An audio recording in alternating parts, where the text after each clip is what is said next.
From Pixel Jam, the team behind the magnificent Utopia Must Fall, they bring back the V99 vector graphic engine for a new game that reminds me of Race to the Sun.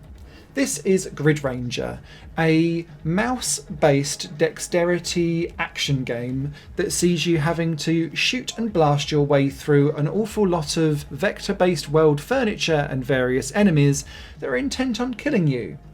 This game, as it says on the description on Steam too, is very short, but it's as hard as nails, and so there's plenty of replayability that you'll have to actually see the full game, but the game itself is succinct, and you could quite easily, if you really click with this game, have it done in 30 minutes. But I don't think you'll ever get there in 30 minutes on your first goes, because the game is hard as nails.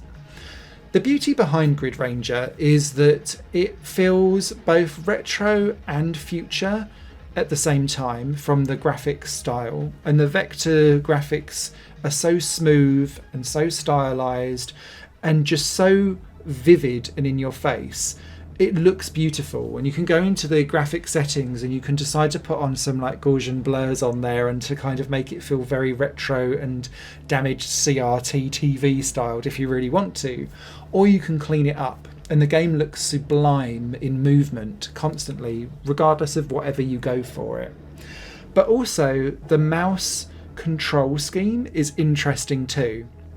Quite often with these games, I take myself back to when I had the Kempston joystick for my Spectrum. It's probably where this was ingrained into me. Whenever you're doing flight games, you kind of just go whoosh, whoosh, whoosh, going left and right on the joystick, kind of really like overselling it for what you're doing and overcorrecting and overdoing each movement. And you can't help but do it on Grid Ranger 2 because you're having to kind of zoom through so much world furniture.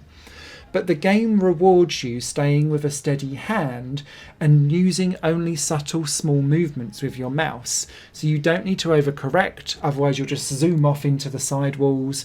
It's all about tiny movements, and that takes a little bit of getting used to, but actually it works exceptionally well because sometimes you really are having to thread through the eye of a needle, and so the smallest little movements on your mouse can make the biggest difference. There's also elements in this game where, although you will be, for the vast majority of it, shooting up basically right in front of you and directly to the sides, because enemies will come in from the sides and try and smash you off course, there are periods of the time where it's strategic to not shoot at all, because otherwise it will just come back with more enemy fire at you.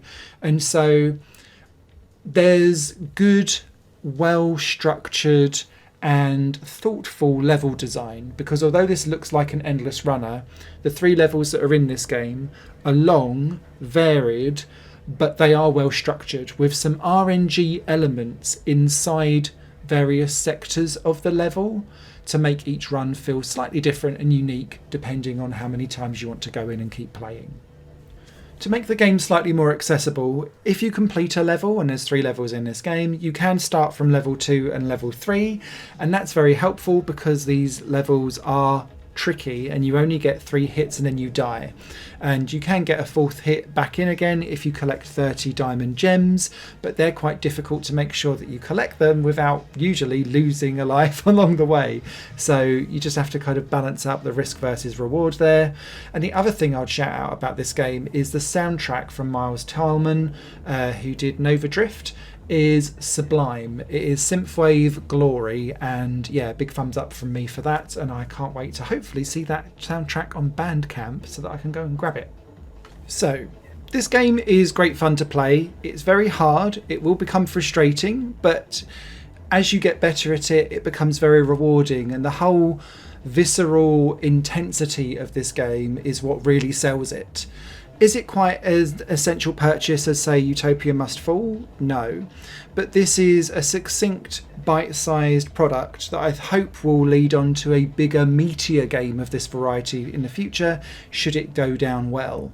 And so if you do like games like Race to the Sun and Endless Runners, but actually with well designed level layouts, then perhaps Grid Ranger will be a game that will scratch an itch for you.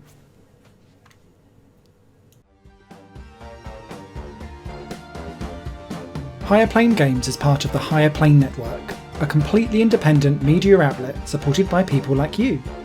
The goal is to create the best possible content that cultivates a richer indie scene for games as well as music and entertainment. To find out more and to get involved, visit patreon.com/HigherPlaneNetwork. Your support makes all the difference, and in return you'll gain access to bonus content and downloads. Thank you for watching.